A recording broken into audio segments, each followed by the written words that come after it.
कभी ये ख्याल आया है कि ये सब कुछ, ये पूरा का पूरा ब्रह्मांड आखिर कहाँ से आया?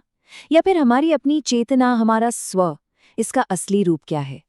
चलिए आज इन्हीं बड़े सवालों के जवाब ढूंढने के लिए हजारों साल पुराने भारतीय ग्रंथों यानी उपनिषदों की दुनिया में चलते हैं। ये ग्रंथ हमें सृष्टि और आत्मखोज की एक ऐसी अद्भुत कहानी बताते हैं जो बाहर से शुरू होकर हमारे ही भीतर आकर खत्म होती है। तो अपनी इस यात्रा में हम 5 पड़ावों से गुजरेंगे।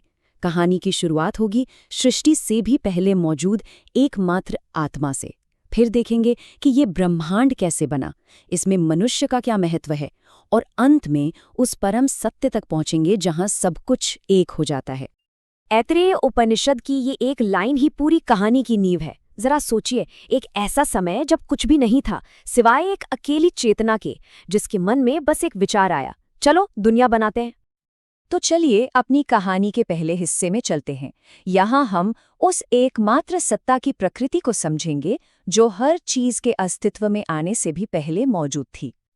तो सबसे पहले ये शब्द आत्मा, इसे समझना बहुत जरूरी है। देखिए, ये सिर्फ किसी व्यक्ति की आत्मा नहीं है, बल्कि वो परम चेतना है जो हर जगह मौजूद है और हर चीज का स्रोत भी।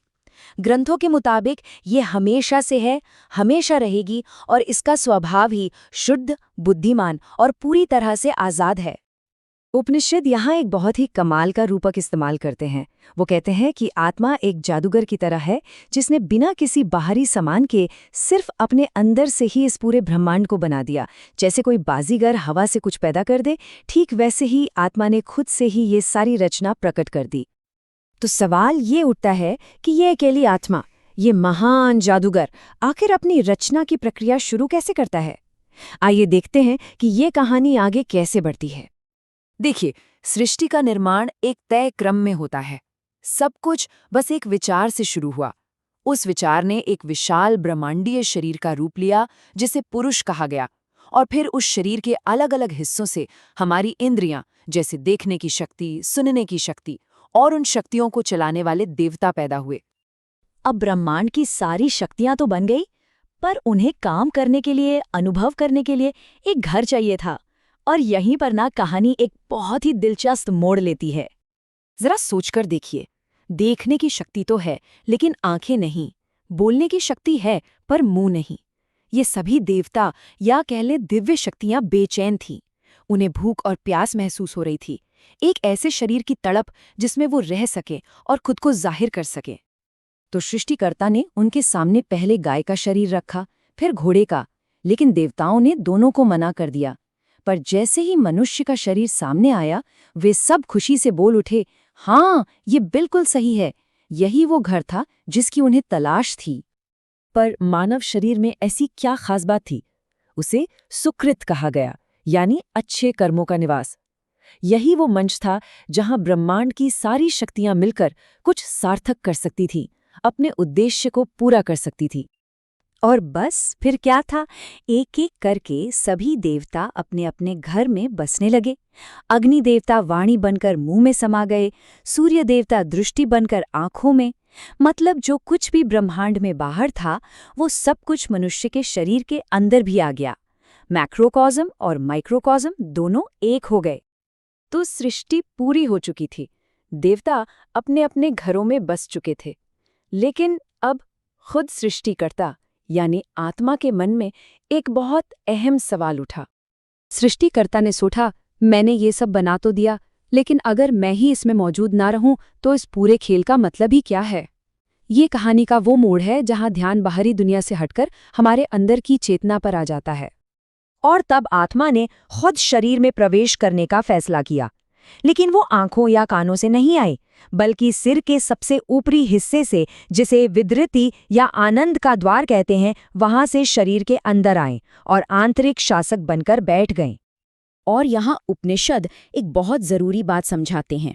देखिए, दुनिया में अच्छे काम करना मतलब कर्म का मार्ग, वो जरूरी है, पर असली आज़ादी उससे नहीं मिलती। सच्ची मुक्ति मिलती है ज्ञान के मार्ग से, जब इंसान ये जान लेता है कि उसके अंदर बैठा आत्मा ही परम सत्य है। कर्म हमें बांधता है, ज्ञान हमें आज़ाद करता है। और यही ज्ञान हमें अपनी यात्रा के आखिरी पड़ाव पर ले आता है, उस परम सत्य को समझने की ओर जिसे ब्रह्म कहा गया है। तो ब्रह्म क्या है? इसे ऐसे समझिए कि ये वो परम वास्तविकता है, वो अनंत समंदर जिससे ये ब्रह्मांड लहरों की तरह उठता है और फिर उसी में वापस समा जाता है। ये कभी नहीं बदलता, ये हर चीज का आधार है। उपनिषद ब्रह्म को 3 शब्दों में बताते हैं। सत्यम यानी वो जो हमेशा हमेशा सच है, ज्ञानम यानी वो जो सिर्फ जानता नहीं बल्कि खुद ही ज्ञान है, चेतना है, और अनंतम यानी वो जिसकी कोई सीमा नहीं, जो समय और स्थान से परे है। और यहाँ आकर कहानी का सबसे बड़ा रहस्य खुलता है। वो आत्मा जो हमारे अंदर बैठी है और वो ब्रह्म जो पूरे ब्रह्मांड का आधार है, वो 2 अलग-अलग चीजें हैं ही नहीं, वो एक ही हैं। भीतर की यात्रा हमें उसी परम सत्य तक पहुंचाती है जिसने ये सारा ब्रह्मांड बनाया है। और ये सिर्फ कोई किताबी ज्ञान नहीं है, कोई फिलॉसफी नहीं है। उपनिषद कहते हैं कि इस एकता को महसूस करना एक रस या स्वाद चखने जैसा है, और जो इस स्वाद को चख लेता है वो परम आनंद और कृतज्ञता से भर जाता है। और अंत में उपनिषद हमारे लिए एक सवाल छोड़ जाते हैं। जरा सोचिए, अगर मैं और ये पूरा ब्रह्मांड एक ही हैं, अगर कोई दूसरा है ही नहीं, तो फिर डर किस बात का? हमारे सारे डर, हमारी सारी चिंताएं वो अलगाव की भावना से ही तो पैदा होती हैं। जब वो अलगाव ही मिट जाए तो डरने के लिए बचेगा क्या?